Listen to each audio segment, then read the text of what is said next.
It's WNBF at 10:34, and I'm Bob Joseph. We're live and local, and we're talking about the future of the Masonic Temple and what might happen there. It hasn't been used for a long time, but there you see it, looms large on Binghamton's west side at 66 Main Street.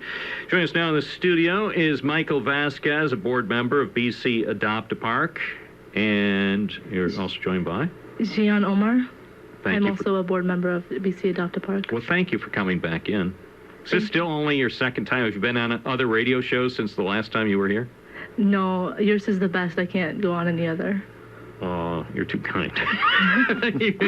you read the cue card so well. Thank you. This is why I bring her, you know? Yeah, here's another $5. Anyway, now, thank you both for coming in. And I know I've been excited in the last couple of weeks. We had Danny Krantz, the city councilwoman, here, and she happened to mention she was going to be able to take a look inside the Masonic Temple, and ultimately I was able to take a look inside as well. And we put together a rather comprehensive, exhaustive photo gallery from top to bottom at the Masonic Temple. And strangely enough, even though I've lived in this area all my life, I had never been inside that building. Most people haven't. Yeah.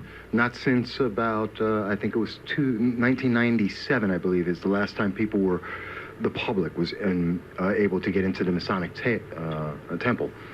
And that's one of the great things. I mean, it's been, we're talking 20 years. There is a huge demand to get in there. And let me just step back so everyone knows what we're talking about. BC Adopt-A-Park, Broome County Adopt-A-Park, is an organization that is targeted to promoting Broome County, our events, our businesses, and our parks, and to allow people to know about what's going on here throughout the entire southern tier and even into Pennsylvania, and give people a reason to come out here. So we're supporting the businesses and events that are going on. And we've talked before about a few of the events. Now, one of the big things we thought that we were planning to do was for the first Friday, tomorrow, excuse me, we were going to be going on to, we were going to open up the Masonic Temple, the first floor, just the first floor, to the public for the first time in 20 years and allow people to come in. And everything was going forward on that. I mean, it was great. We had several hundred people responded to us between Facebook, other social media, and emails and phone calls. And we also had on Saturday, we had planned to have a paranormal event with Mark Dickinson. And that was going to be a special treat available for about 20 people. And we had several dozen people who were contacting us to buy tickets to be able to take that event. And we were even going to open up another date to be able to help take care of that demand. And we look at this and this Masonic Temple's big for another reason as well, because we were looking at this as just an opening event that kicks off several other events. I mean, this is a location that literally could be used in terms of bands as the bridge between going from a local bar to the arena. Not big enough for too big for a local bar, not big enough for the arena. There's a Masonic Temple, which is how it was used back in the 70s and even beyond. So we were looking to do that and help promote the area. And it was going great up until yesterday. Late yesterday, we received a notice from the fire marshal who told us that we needed a certificate of occupancy. And, you know, there's New York State for you. Suddenly we get hit with, we need a permit. That's what we're looking at. We need a permit and pay for that permit. And because we didn't, and as far as we knew, we didn't need to, now we can't do the event this month. Now, that doesn't mean we won't do it in December, as we were planning to do things in December, but you know, we want people to know. Even with the event suddenly stopped, that doesn't stop BC Adopt-A-Park, that doesn't stop the Masonic Temple and our plans for the future, because there's a lot going on there. And looking ahead, and again, very difficult to predict the future because You may, in fact, line up the certificate of occupancy, but something else could still come up. I mean, when you're dealing with something new, there's always the possibility at the last minute that something new could present itself that would be unforeseen. But say if some event could potentially be put together for First Friday in December, do you have any vision of what you might like to see if that is something that's feasible? Yes, we were initially planning for tomorrow to have an art gallery and also auction. So that is something that we would like to do, and also to have a live band performance there as well. So that's just a couple of the ideas.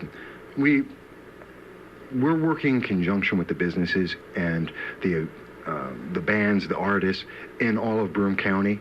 So we're always open for them to contact us. As a matter of fact, they can contact me at 607-242-9247 and leave a message there.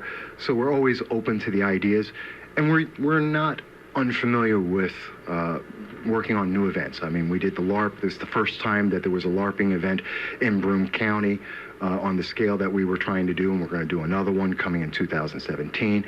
We had some paranormal events over at the Bundy Museum, which, as far as I know, is the first time that was done. We have several other locations done. So we're not unfamiliar with new events. It's just that this one event ran into the snafu of New York State permits, which a lot of businesses have run into, which is a bit, I think it was a bit unfair.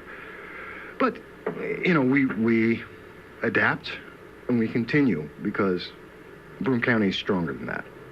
Well, just from chatting with one of the partners of the team that is looking to redevelop this project, and also from the brief conversation we had with Councilwoman Danny Krantz, it seems that if a lot of people work together on developing a comprehensive plan for the future, that this building could be put back into use. Obviously, it's contingent on things like grants. I mean, if you're going to have this gigantic building, which has had a magnificent history since it was built in 1922, even though now it's fallen to neglect over the last couple of decades, if everything could be lined up, and one of the prospective developers acknowledges it's a long shot. I mean, but at least he lives fairly close by, but he says at least you've got a couple of people specifically who have taken an interest at least in acquiring the building from the county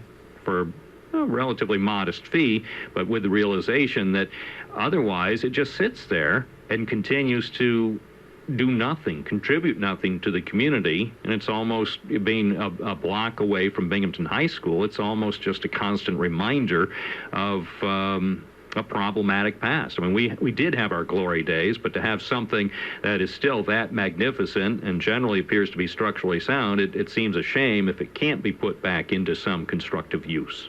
Well, I think, and I should mention, you mentioned Councilwoman Krantz, and she is one of the members of the board of BC Adopt-A-Park, although I must emphasize, we are nonpartisan. There is no politics in this. There are Republicans, Democrats, Independents, all part of the board, and politics is not involved in that. But yes, we realize that 94 years ago, the Masonic Temple was a center of cultural activity, business that were going on in Binghamton, and Binghamton was a lot stronger, of course, throughout most of that 94-year period. And that's part of the reason why we have Broome County Adopt-A-Park, is because, no, we can't go backwards in time, but we can move forward and reinvigorate.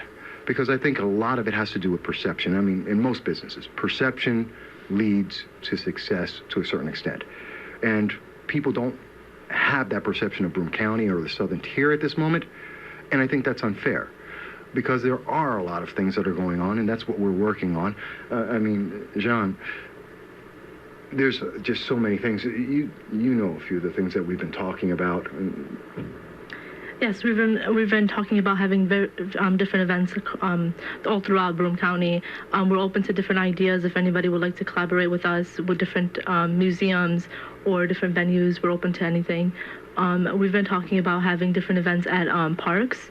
For example, we've talked about having maybe events for children to get out, so it can be family friended and family oriented as well, because this community does lack in that in some aspects. Yeah, and we're going to, and please, I don't want anyone to think that this stops us. We're not just dealing with the Masonic Temple, although it's still a key factor in what we're looking to do, because we're going to promote this.